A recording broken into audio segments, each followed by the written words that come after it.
Damascus, Russian President Vladimir Putin criticized the presence of foreign troops in Syria, saying they are there against the will of the Syrian government and are blocking the consolidation of the war-torn country, the Kremlin said Tuesday. Putin was referring to hundreds of US troops stationed in eastern Syria and working with Kurdish-led fighters in battling the militant Islamic State group, as well as Turkish forces in northern Syria.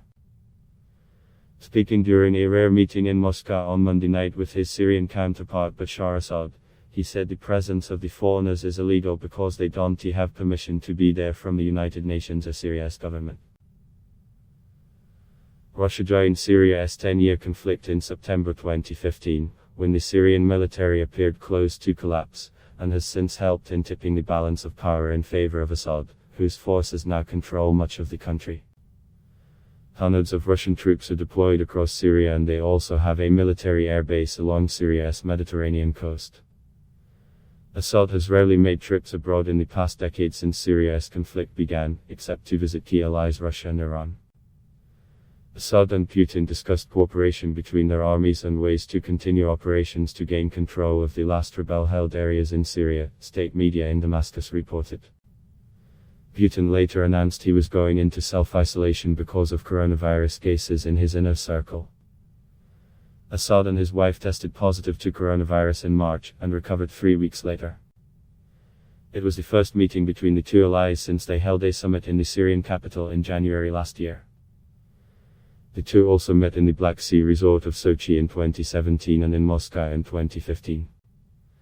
Syrian state TV described Monday's meeting as long and said the two were later joined by Syria's foreign minister and Russia's defense minister to discuss mutual relations and fighting terrorism.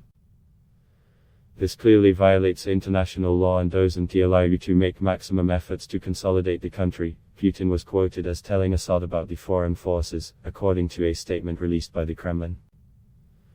Only a consolidation of all forces in Syria will allow the country to get on its feet and start steady development, moving forward, Putin said. Putin and Assad also discussed the political process in the war-torn country, the TV said. In recent weeks, Syrian opposition activists said that Russian warplanes have been carrying out strikes on the northwestern province of Idlib, the last major rebel stronghold in the country.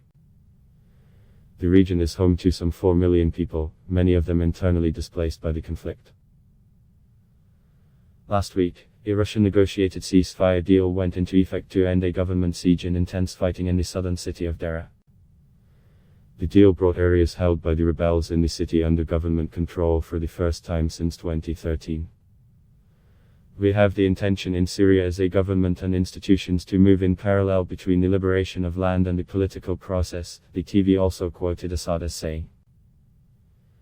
The TV said that during the meeting, the two leaders discussed cooperation between their armies in fighting terrorism and the continuation of liberating lands held by terrorists.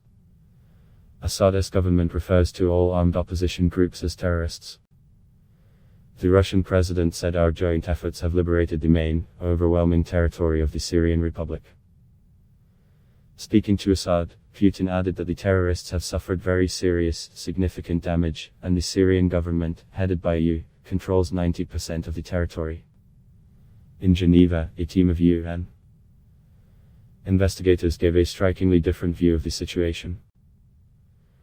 They said that after Assad won a fourth 7-year term this year, there seems to be no moves to unite the country or seek reconciliation, and that the country was not safe for refugees to return. In a report, the UN Syria Commission of Inquiry said that arbitrary and incommunicado detentions by government forces have continued and the economic situation has deteriorated dramatically, along with a recent surge in fighting. The overall situation in Syria looks increasingly bleak, Commissioner Karen Koning-Abusade said. Syria's conflict began in March 2011 with anti-government protests and later turned into a civil war that has killed 500,000 people and displaced half the country's pre-war population of 23 million, including 5 million who are refugees outside the country. Adblock test why?